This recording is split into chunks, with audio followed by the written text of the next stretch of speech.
Hello সবাইকে, কেমন আছেন সবাই?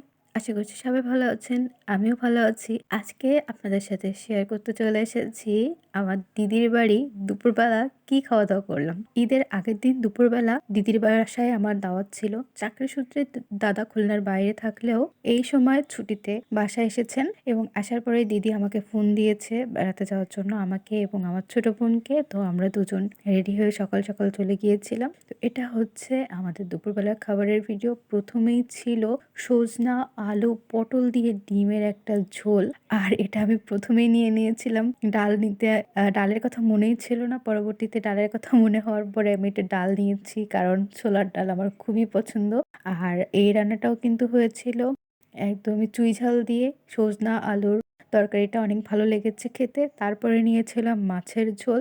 মাছের ঝোলটাও অনেক সুন্দর হয়েছিল খেতে। দিদির হাতের রান্না আসলে অনেক টেস্টি। আমি আমার দিদির হাতের রান্না আগেও শেয়ার করেছি। অবশ্যই এখানে আন্টিও কিছু, কিছু রান্না করেছিলেন। আন্টির হাতের রান্নাও অনেক মজা। তো এরপরে আমি সালাদ আর তরকারির ঝোল দিয়ে ভাত মাখায়ে খাচ্ছিলাম একটু মাছ ভেঙে নিয়ে। আর এটা খেতে জাস্ট অসাধারণ ছিল। বাইরে নিজে, নিজে রান্না করে খেতে, খেতে যখন নিজের বাসার স্বাদ পাওয়া যায় খাবারে, তখন আসলে সেই অনুভূতিটা বলে শেষ করার মতো না। আপনারা যারা বাইরে থাকেন, বাসা থেকে দূরে তারা সবাই এই ব্যাপারটা বোঝেন। তো মাছ দিয়ে ভাত খাওয়ার পরে ছিল দেশি মুরগির ঝোল। দেশি মুরগি তো এমনিই অনেক টেস্টি একটা খাবার এটাতে আর বলার কি আছে। আর রান্নাটা এত বেশি সুস্বাদু হয়েছিল। আর আমি পেয়ে গিয়েছিলাম রানের পিস। আর রানের পিস পেলে কার না মন ভালো হয় বলেন তো? মুরগির রান খেতে পছন্দ করে না এমন লোক পাওয়া দুষ্কর। আর সাথে ছিল আস্ত রসুন আর চুই ঝাল।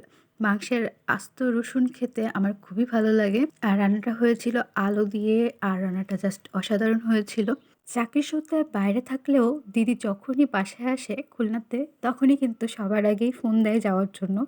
আর দিদির ফোন পেলে আমিও কিন্তু একদমই দেরি করি না, ঝটপট চলে যাই। আর এবার কিন্তু আমার ছোট বোনও ছিল সাথে। তো আমরা আজকে সারাদিন সেখানে অনেক মজা করেছি। তারপরে খাওয়া-দাওয়া শেষ করে সন্ধ্যা থেকে বের হয়ে একটু ঘোরাঘুরি, কেনাকাটা করে তারপরে বাসায় এসেছি।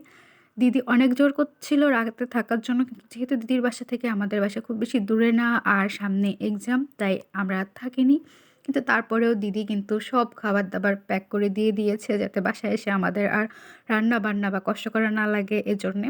আর একদম লাস্টে ছিল আমের চাটনি। আর এই চাটনিটা জাস্ট অসাধারণ। এখন গরম পড়ে গিয়েছে। আমের চাটনি এখন অমৃতের মতো লাগবে।